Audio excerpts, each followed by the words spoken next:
எங்க ஓட்டு எங்க உரிமை.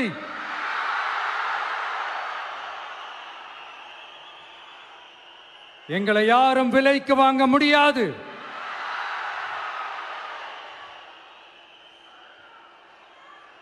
எங்க ஓட்டு விசில் சின்னத்துக்கு தான்.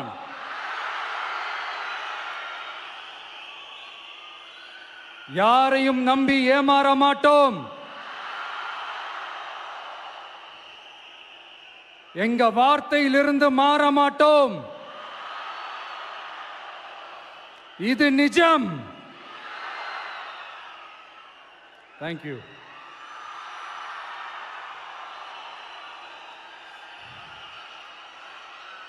ஒரு குட்டி கதையிலிருந்து ஆரம்பிப்போமா?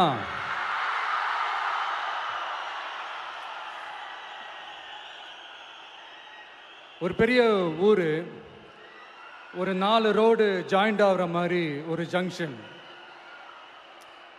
ஒரு பிஸியான ஏரியா, ஆள் நடமாட்டம் அதிகமாக இருக்கக்கூடிய ஒரு ஏரியா. அங்கே சென்டரில் ஒரு முரட்டு ஜல்லிக்கட்டு காலை ஒன்று நின்றுட்டு இருக்குது. காலில் மண்ணை வீசிக்கிட்டு சீறிக்கிட்டு அப்படியே நின்றுட்டு இருக்குது. யாருமே பக்கத்தில் போக முடியல. அந்த இடம் ஒரு கேஷுவலாக மாறணும் அப்படின்னா அந்த காளையை அடக்கி அமைதியாக்கினா தான் மறுபடியும் ஒரு பேக் டு நார்மல் சுச்சுவேஷனுக்கு அந்த இடம் மாறும். அந்த ஊரில் இருக்கிற ஒரு சில பேருக்கு மட்டும்தான் அந்த காளை அடங்கும். அவங்க யாருமே அங்கே இல்லை. ஆனால் அந்த க்ரௌடில் இருந்த ஒரு சில பேர், ஆல்ரெடி அந்த காளையை அடக்கணங்களோடு இருந்த ஒரு சில பேர், எங்களுக்கு இல்லாத அனுபவமா? நாங்க பார்க்காத காளையா? நாங்க பார்க்காத மாடா? நாங்க போய் அடக்குறோம்னு சொல்லிட்டு உள்ள போறாங்க. ஒருத்தராலையும் அந்த காளையை தொடக்கூட முடியல. எல்லாரையும் அடிச்சு வீசி தூக்கி போட்டுருச்சு. இப்ப என்னடா பண்றது அப்படின்னு பார்க்கும்போது அந்த கூட்டத்தை விலக்கிட்டு ஒரு சின்ன பையன் ஒரு என்ட்ரி ஒன்று கொடுக்குறான். உங்களுக்கு தான் தெரியும்ல, டேய் எங்களாலே முடியல, நீ எல்லாம் என்னத்தை போய் கிழிக்க போற? எங்களுக்கு அவ்வளோ அனுபவம் இருக்குது, நாங்களே அடிபட்டு ஓரமாக படுத்து கிடக்கிறோம். இவன் விளையாட்டுத்தனமா ஏதோ பண்ணிட்டு கிடக்கிறான், பாவம் அந்த காளைகிட்ட போய் அடிபட்டு சாவ போறான். பச்சா பையன், அந்த பையன், இந்த பையன், அண்டர் எஸ்டிமேட் பண்றது, ஏளனமா பேசுறது, இப்படி ஒரு பக்கம். இன்னொரு பக்கம் பரிதாபப்பட்டு, ஐயோ பாவமே, இப்படி தனியா போய் மாட்டிக்கிட்டானே அந்த காளைகிட்ட, என்ன பண்ண போறானோ அப்படின்ட்டு ஒரு பக்கம் பரிதாபப்பட்டு பேசுறாங்க. அந்த சின்ன பையன் எதுவுமே காதலையே போட்டுக்காம 2 பாக்கெட்லையும் கையை விட்டுக்கிட்டு ஸ்டைலா கெத்தா தில்லா அப்படியே உள்ள போறான். ஒரு ஸ்டெப் எடுத்து வைக்கிறான், அந்த காலை அப்படியே சீறிக்கிட்டே நின்றுட்டு இருக்குது. இன்னொரு ஸ்டெப் எடுத்து வைக்கிறான், காலை அப்படியே சீறிக்கிட்டே முன்னாடி வருது. மக்கள் எல்லாரும் பதட்டத்தோடு அப்படியே பார்த்துட்டு இருக்கிறாங்க. இன்னொரு ஸ்டெப் எடுத்து வைக்கிறான், காலை அப்படியே முட்டை வரும்போது பாக்கெட்டுக்குள்ள மறைச்சு வச்சிருந்த 2 புல்லுக்கட்டு அதை அந்த காளை கிட்ட காட்டுறான். காளை அப்படியே சடனா வந்து நின்று அது மூடெல்லாம் மாறி அந்த புல்லுக்கட்டை சாப்பிட ஆரம்பிச்சிருச்சு. அந்த சின்ன பையனும் அந்த காளையை அப்படியே தடவிக்கிட்டே வரான். காளையும் பக்கத்தில் ஒரு குழந்தை மாதிரி நடந்து வந்துக்கிட்டு வருது. பக்கத்தில் இருந்த ஒரு வயல்வெளியில் அந்த காளையை மேய விட்டுட்டு வரான். மக்கள் எல்லாரும் அந்த பையனை ஆச்சரியமாக பார்க்குறாங்க.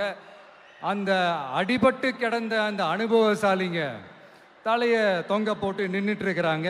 ஏன்னா பேசின பேச்சு அப்படி. வாய் இருக்குன்றதுக்காக நக்கலுமா நையாண்டியுமா நச நச நச நசன் ஒரே பேச்சு. என்ன பண்றது, தலையை குனிஞ்சு அப்படியே நின்றுட்டு இருக்கிறாங்க. அங்க ஒரு பெரியவர் வர்றார். வந்து அந்த பையன்கிட்ட கேட்கிறாரு, எப்படிப்பா இப்படி ஒரு முரட்டு காலை சீறிட்டு நின்றுட்டு இருந்தது, எப்படி அந்த காலை அடக்கின அப்படின்னு கேட்டதுக்கு அந்த பையன் சொல்றான், ஐயா எனக்கு அந்த காளையை பார்த்தா கோபமாக இருந்த மாதிரிலாம் எனக்கு தெரியல. அந்த காலை பசியோடு இருந்த மாதிரி இருந்தது. அதனால தான் அந்த புல்லுக்கட்டை காமிச்சவொடனே ஓகே நமக்கு தேவையானது கிடச்சிருச்சு அப்படின்னோடனே அந்த புல்லுக்கட்டை சாப்பிட்டுட்டு நம்மளோட அப்படியே ஜாலியாக வாக்கிங் வந்துருச்சு அப்படின்னு சொன்னான். இதை கேட்ட அந்த பெரியவர் சொன்னாராம், இந்த சின்னவங்க பெரியவங்க அனுபவம் இருக்கிறவங்க அனுபவம் இல்லாதவங்க இதெல்லாம் விஷயமே கிடையாது. யாரா இருந்தாலும் அந்த சூழலுக்கு ஏற்ற மாதிரி அந்த சிச்சுவேஷனுக்கு தகுந்த மாதிரி என்ன பண்ணி அந்த ப்ராப்ளமை சால்வ் பண்றான், ஏது பண்ணி அந்த ப்ராப்ளமை சால்வ் பண்றான், அதுதான் விஷயமே, அதுதான் மேட்ரு. ஸோ நீ சூப்பர்ப்பா, என்ன ப்ராப்ளம் வந்தாலும் நீ சால்வ் பண்ணிடுவ அப்படின்னு முதுகில் தட்டி கொடுத்துட்டு அந்த பெரியவர் போறார்.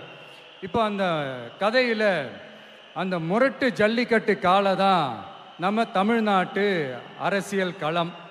அந்த பெரியவர் தான் நம்ம தமிழக மக்கள்.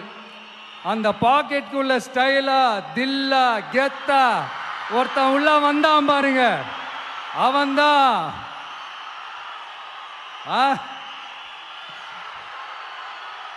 நான் இல்லைங்க, நான் இல்லை, நானு நீங்க நாம எல்லாருமா சேர்ந்து மாபெரும் மக்கள் சக்தியா இருக்கக்கூடிய நம்ம டிவிகே, அதுதான் அந்த சின்ன பையன்.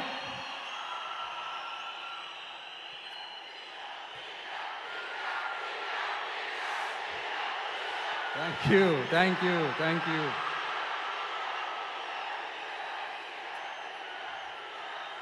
மக்களை நேசிக்கிற ஒரு நல்ல தலைமை இல்லாததுனால இத்தனை வருஷமா வேற வழி இல்லாம ஸ்டாலின் சார் கொடுத்த அந்த பொய்யான வாக்குறுதிகள் எல்லாத்தையும் நம்பி ஏமாந்த நம்ம மக்களுக்கு சரியான நேரத்தில் ஒரு வெகுஜன மக்கள் இயக்கமா வந்தது தான் நம்ம டிவிக்கு.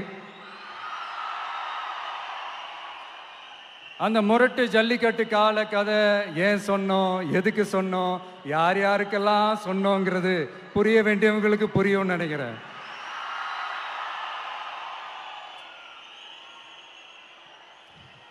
இப்போ நாம ஒவ்வொரு வீட்டில் உயிரா உணர்வா இருக்கிறோம். ஆனால் நான் உங்க எல்லாரையும் நேரில் சந்திக்கணும், நீங்க இருக்கிற ஊருக்கே உங்களை சந்திக்கணும் அப்படின்றது தான் எனக்கு மனசுல இருக்கிற ஒரு பெரிய ஆசை. ஆனா அந்த சிச்சுவேஷன் ஒரு எதிர்கட்சியா இருந்து கேள்வி கேட்டுட்டு இருக்கிற இந்த நேரத்தில் நமக்கு எதிராக என்ன சூழ்ச்சிகள்லாம் நடக்குதுன்றது உங்க எல்லாருக்குமே நல்லா தெரியும். அதனால இப்போ உங்களுக்கு ஒரு வாக்குறுதியை கொடுக்கிறேன், நம்மளுடைய ஆட்சி அமைஞ்சதும்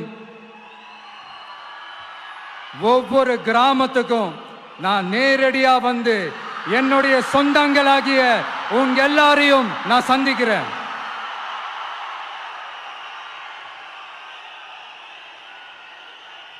கொஞ்ச நாளைக்கு முன்னாடி நம்ம ஸ்டாலின் சார் ஒரு உருட்டு ஒன்று உருட்டினாரு, நீங்க கேள்விப்பட்டிருப்பீங்க. இப்ப வரப்போற எலெக்ஷன் எதுக்கான எலெக்ஷன்? நம்ம சட்டமன்ற தமிழ்நாடு சட்டசபைக்கான ஒரு தேர்தல் இல்லையா? இதே தமிழ்நாட்டுக்கும் டெல்லிக்குமான ஒரு எலெக்ஷன் அப்படின்னு சொல்றாங்க. இன்னும் கொஞ்சம் மேலே போய் தமிழ்நாட்டுக்கும் என்டிஏவுக்குமான ஒரு எலெக்ஷன் அப்படின்னு சொல்றாங்க. என்ன சார், டெல்லியில் ஏதாவது நிற்க போறீங்களா? அப்புறம் ஏன் தமிழ்நாட்டுக்கும் டெல்லிக்குமான ஒரு எலெக்ஷன் சொல்றீங்க? அப்புறம் இது ஏதாவது பார்லிமெண்ட் எலெக்ஷனா, பிரதமர் பதவிக்கு ஏதாவது போட்டி போடுறீங்களா? அப்புறம் ஏன் அதை தமிழ்நாட்டுக்கும் என்டிஏவுக்குமான ஒரு எலெக்ஷன் சொல்றீங்க? எங்களுக்கு புரியலையே சார், இது என்ன லாஜிக்னு எங்களுக்கு புரியலையே. எந்த எலெக்ஷனை எப்படி டீல் பண்ணணும், எப்படி ஹேண்டில் பண்ணணுன்றது நம்ம தமிழ்நாட்டு மக்களுக்கு தெளிவாக தெரியும். நம்ம தமிழ்நாட்டு மக்கள் மாதிரி ஒரு தெளிவான மக்களை நீங்க பார்க்கவே முடியாது. சூப்பர் கிளாரிட்டியோட சூப்பர் மக்கள் சார் நம்ம மக்கள்.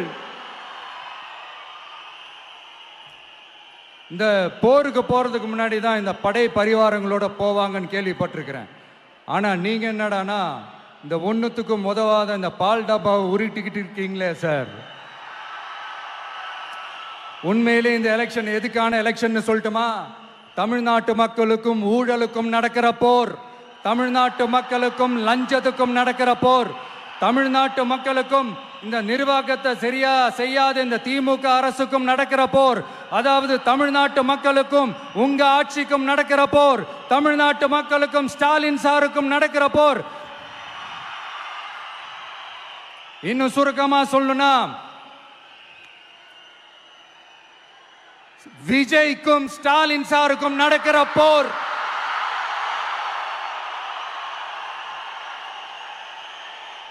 இதுக்கு நடுவுல இந்த என்டிஏ, டெல்லி, இதெல்லாம் என்ன லாஜிக்னே புரிய மாட்டேங்குது சார். தமிழ்நாடு தான் விஜய், இந்த விஜய் தான் தமிழ்நாடு. தூய சக்தி டிவிகேவுக்கும் தீய சக்தி டிஎம்கேவுக்கும் தான் இந்த போர். இப்படி உக்கிரமா இருக்கிற இந்த போர்ல மறுபடியும் ஒன்னுத்துக்கும் உதவாத இந்த பால் டப்பாவை உருட்டிக்கிட்டு இன்னொரு காமெடி வேற.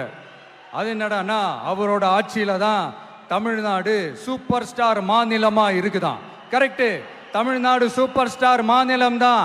காமராஜர் அவர்கள் டைம்ல, அண்ணா அவர்கள் டைம்ல, எம்ஜிஆர் அவர்களோட ஆட்சியில. இன்னைக்கு ஒன்னுத்துக்கும் உதவாத இந்த உல்டா மாடல் ஆட்சியில தமிழ்நாடு சூப்பர் ஸ்டார் மாநிலமாலாம் ஒண்ணு இல்ல, சூப்பர் ஸ்டாண்ட் அப் காமெடிக்காரர் நடத்துற மாநிலமா மாறிடுச்சு. மக்களே, உங்களுக்காக தான், உங்களுக்காக மட்டுமே தான் வர தடைகள், சதிகள், சூழ்ச்சிகள் எல்லாத்தையும் தாண்டி இந்த 2026 இந்த தேர்தலில் டிவிக்கு தில்லா நிற்கும்.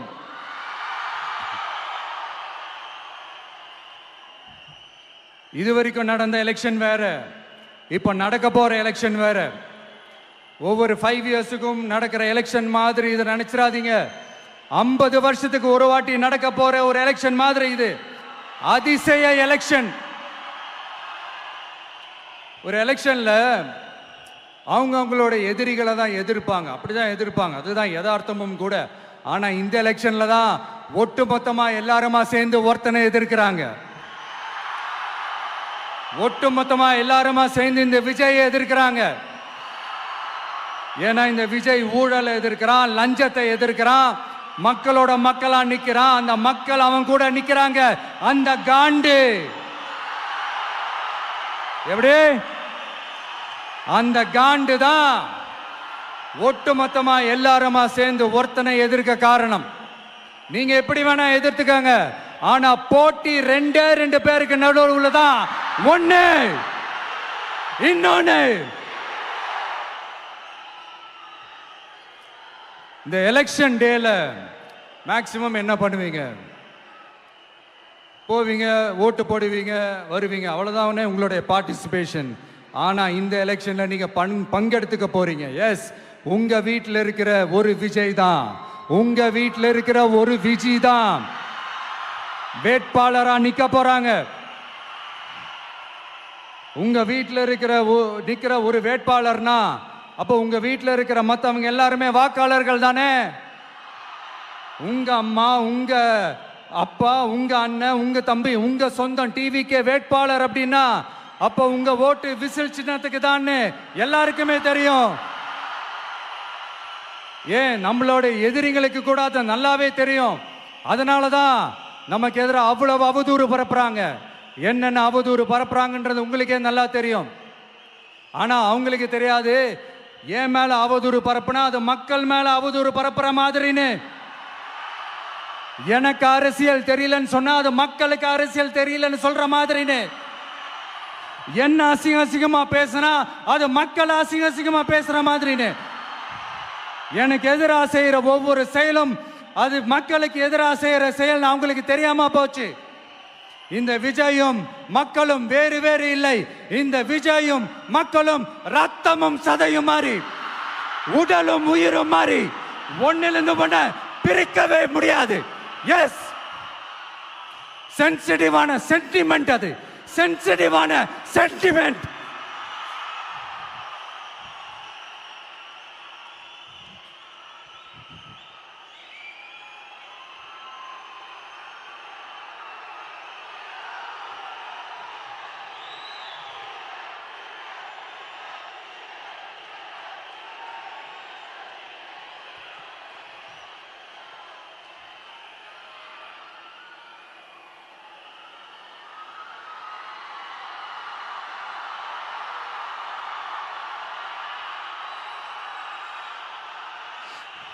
நான் சாரி,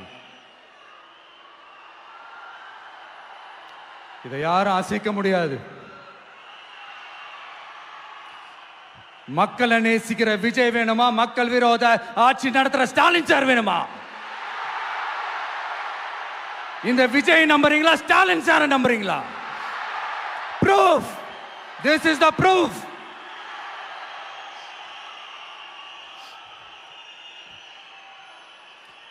இந்த தீய சக்தி, ஊழல் சக்தி, இதெல்லாம் ஏன் சொல்றோம், எதுக்கு சொல்றோம், யாரை சொல்றோன்றதெல்லாம் மக்களுக்கு தெளிவாக தெரியும்.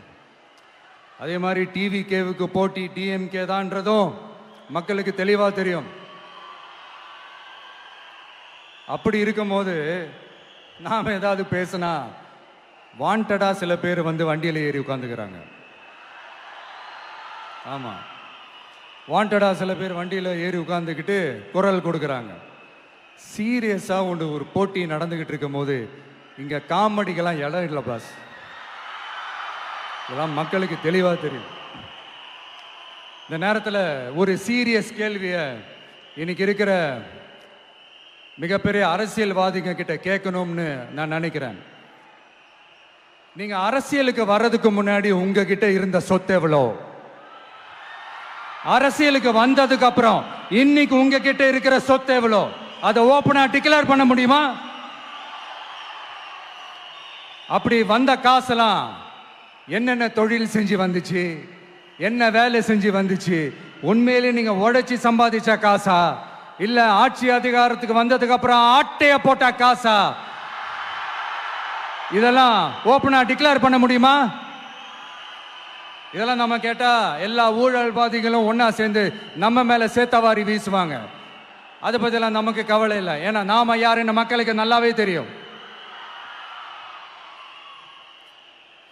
எனக்கு ஒரு புது ஃப்ரெண்ட், புது நண்பர் ஒருத்தர் கிடைச்சிருக்கார். யார் தெரியுமா? தெரியாதா? முதல்வர் அவர்கள் தான்.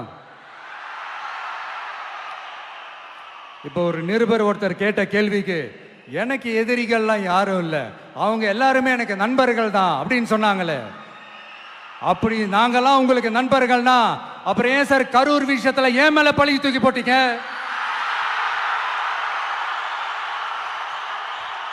உங்களுக்கு மனசாட்சின்னு ஒண்ணு இருந்தா அப்படி பேசிருப்பீங்களா?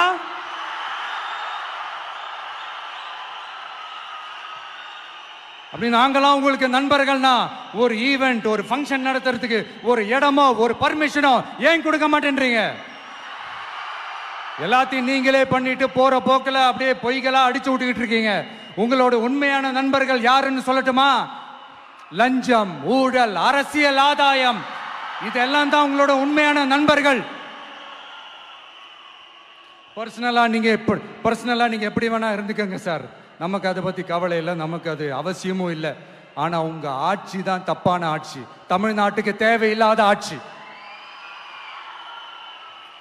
கொஞ்ச நாளைக்கு முன்னாடி கற்பனையா ஒரு விஷயம் ஒன்று சொன்னேன். இந்த முதல்வர் கூட விசில் சின்னத்துக்கு தான் வாக்களிப்பாரு அப்படின்ட்டு கற்பனையா ஒன்று சொன்னேன். ஆனா இன்னைக்கு நிஜமாவே நமக்கு ஆதரவா ஒரு கோஷத்தை எழுப்பியிருக்கிறாங்க. அது என்ன தெரியுமா? எங்க வாக்கு சாவடி வெற்றி வாக்கு சாவடியா. அதுக்கு அர்த்தம் என்ன தெரியுமா? எங்க வாக்கு சாவடி விஜய் வாக்கு சாவடின்னு அர்த்தம்.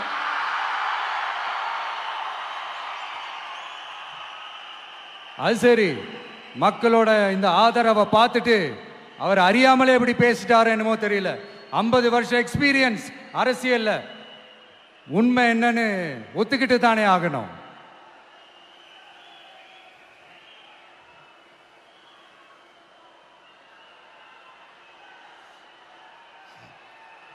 ஜனநாயகம்ங்கிறது பெரும்பான்மை ஆட்சி அதிகாரம் சார்ந்தது மட்டும் இல்லை, சிறுபான்மை மக்களின் உரிமைகள் உணர்வுகளும் புனிதம்னு நினைச்சு அதையெல்லாம் காப்பதற்கு பெயர் தான் ஜனநாயகம்னு 1963 அறிஞர் அண்ணா பார்லிமெண்ட்ல பேசினதை நாம இங்க சொல்றது ரொம்ப பொருத்தமா இருக்கும். அறிஞர் அண்ணா சொன்னது தான் டிவிகேவோட நிலைப்பாடும். இந்த ஸ்டாண்ட்ல நாம 100% உறுதியா இருப்போம். யாருக்காகவும் எதுக்காகவும் இதுல சமரசமே கிடையாது. மதச்சார்பற்ற சமூக நீதி தன்மை தான் நம்ம அடிப்படை கொள்கைகள் ஒன்று. அதில் எந்த மாற்றமும் எப்பவும் கிடையாது. ஆனா இதெல்லாம் மறந்துட்டு எப்படியாவது எதையாவது செஞ்சு ஓட்டு வாங்குறதுக்காகவே இங்க சில பேர் இருக்கிறாங்க. அவங்கள மாதிரி நமக்கு அப்படி சில பிரச்சனைகள்ல எரியற நெருப்புல எண்ணெய ஊத்துற எண்ணமே இல்ல.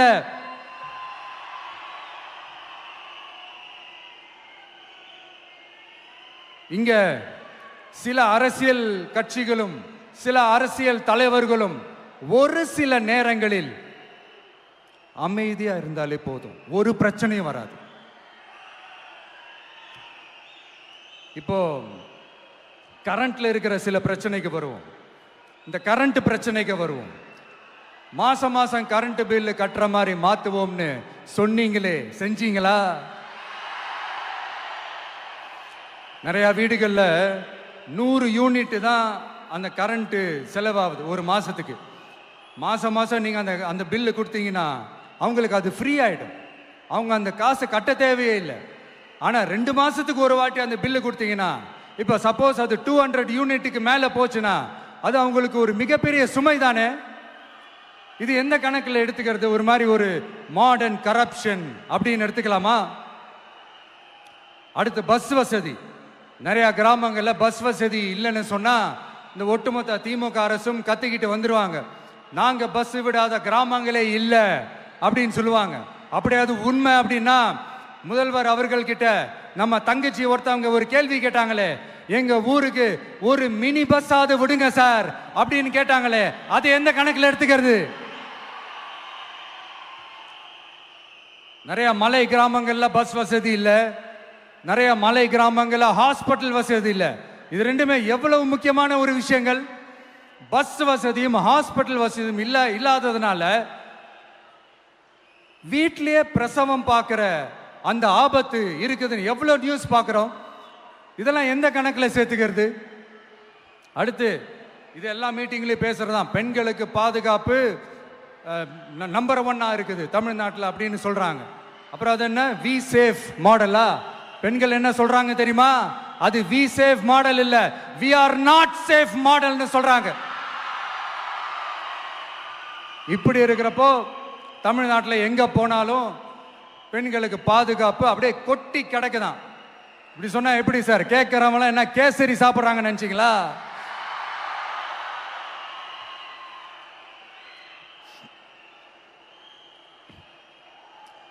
அடுத்து இந்த சட்டம் ஒழுங்கு, அது காணாம போய் ரொம்ப நாள் ஆச்சு.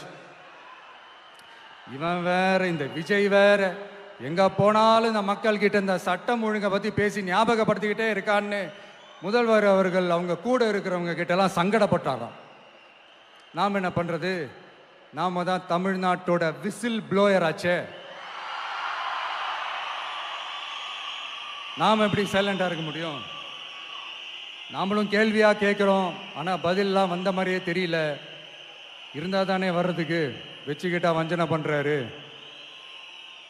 5 வருஷமா பதிலே சொல்லாம அப்படியே கடந்து வந்துட்டாரு. ஆனா இனிமே அப்பெல்லாம் இருக்க முடியாது, பதில் சொல்லி ஆகணும். மக்களே, இந்த தீய சக்தி, இந்த அட்ராசிட்டிய ஒரு எண்டு கார்டு போடணும் அப்படின்னா அவங்கள சுவிட்ச் ஆஃப் பண்றது தான் ஒரே சொல்யூஷன். அதுக்கான ரிமோட் தான் வரப்போற எலெக்ஷன். அந்த ரிமோட்ல நீங்க அழுத்த வேண்டியது ஒரே ஒரு ஆப்ஷன், அதுதான் நம்ம விசில் சின்னத்தோட பட்டன். இத 4 விஷயத்தை நீங்க செஞ்சாலே போதும். ஒவ்வொரு இவிஎம் மெஷின்லயும் விசில் சின்னத்துக்கு நேரா இருக்கிற அந்த பட்டனை பச்சக்கு பச்சக்கு பச்சக்குன்னு ஒரு அழுத்துங்க. எப்படி? அவ்வளவுதான். நாம காஞ்சிபுரத்தில் பேசும்போது நம்மளுடைய விஷன் என்னன்னு சொன்னோம். இப்போ அதனுடைய கண்டினியூஷனா சில விஷயங்கள் இங்க நான் சொல்லணும்னு ஆசைப்படுறேன். இப்பவும் சொல்றேன், உறுதியா சொல்றேன், சத்தியமா சொல்றேன். பெண்கள், பெண் குழந்தைகள், ஆண் குழந்தைகள் பாதுகாப்பு நம்ம ஆட்சியில் நம்பர் 1 இருக்கும். சட்டம் ஒழுங்கு ரொம்ப ரொம்ப ஸ்ட்ரிக்டா இருக்கும். அரசு பள்ளிக்கூடங்களும் கல்லூரிகளும் முதல் தரமா இருக்கும். போட்டி தேர்வுகளுக்குன்னு லட்சங்களை கொட்டி தனி கோச்சிங் சென்டர் போய் படிக்க அவசியமே இருக்காது. ஏன்னா கவர்மெண்ட் ஸ்கூல் காலேஜ் சிலபஸே போட்டி தேர்வுகளை ஈஸியா சந்திக்கிற வகையில் அந்த ஸ்டாண்டர்டுக்கு ஏத்த மாதிரி அமைக்கப்படும். உயர்நிலை பள்ளி பாடத்திட்டங்களிலேயே அடிப்படை அரசியல் சாசன சட்டம் சேர்க்கப்படும். மாநில மற்றும் ஒன்றிய அரசு அலுவலகங்கள் வங்கிகளின் செயல்பாடுகள் மற்றும் அவற்றை அணுகும் முறை குறித்து மாணவர்களுக்கு தெளிவான புரிதலை ஏற்படுத்தும் வகையில் தேர்வுகள் அற்ற செயல்முறை பாடமாக கற்பிக்கப்படும். இந்தியா முழுக்க உள்ள ஒன்றிய அரசு சார்ந்த கல்வி நிலையங்கள் மற்றும் அதன் சேர்க்கை அட்மிஷன் குறித்து புரிதலும் தெளிவும் மாணவர்களுக்கு உருவாக்கப்படும். அனைத்து அரசு பள்ளிகளிலும் பெண் குழந்தைகளுக்கு சுத்தமான சுகாதாரமான மற்றும் தரமான கதவுகள் பொருத்தப்பட்ட ரெஸ்ட் ரூம்கள் அமைப்பது உறுதி செய்யப்படும். போதைப் பொருட்கள் இல்லாத தமிழகம் உருவாக்கப்படும். மாவட்ட கலெக்டர்கள் மற்றும் எஸ்பிக்களில் சரி பாதி பெண்களாக இருக்கும்படி செய்வோம். மலை கிராமங்களில் அரசு ஆரம்ப சுகாதார நிலையங்கள் பிரசவம் பார்க்கும் வசதியுடன் அமைக்கப்படும்.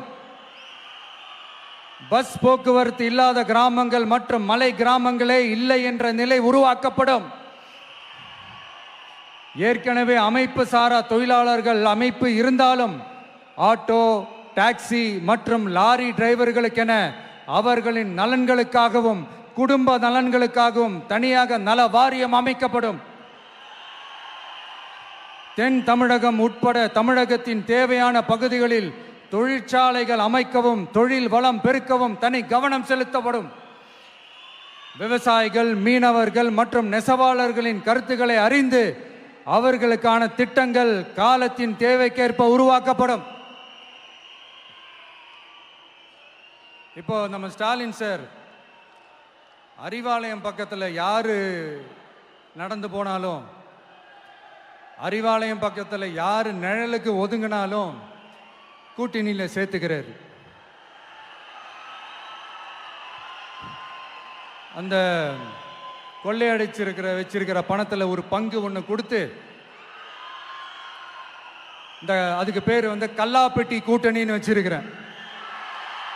இந்த கல்லாப்பெட்டி கூட்டணியை ரொம்ப கஷ்டப்பட்டு சேர்த்திருக்கிறார்.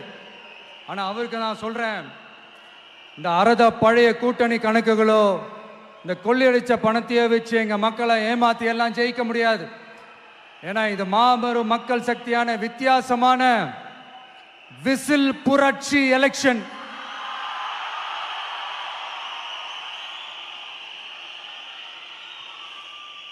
உங்களோட நான் இருக்கேன், நம்மளோட நம்ம மக்கள் இருக்கிறாங்க. இதுக்கு மேல என்ன வேணும்? கான்பிடென்ட்டா இருங்க, நல்லதே நடக்கும், வெற்றி நிச்சயம். மீண்டும் சந்திக்கும் வரை நன்றி, வணக்கம்.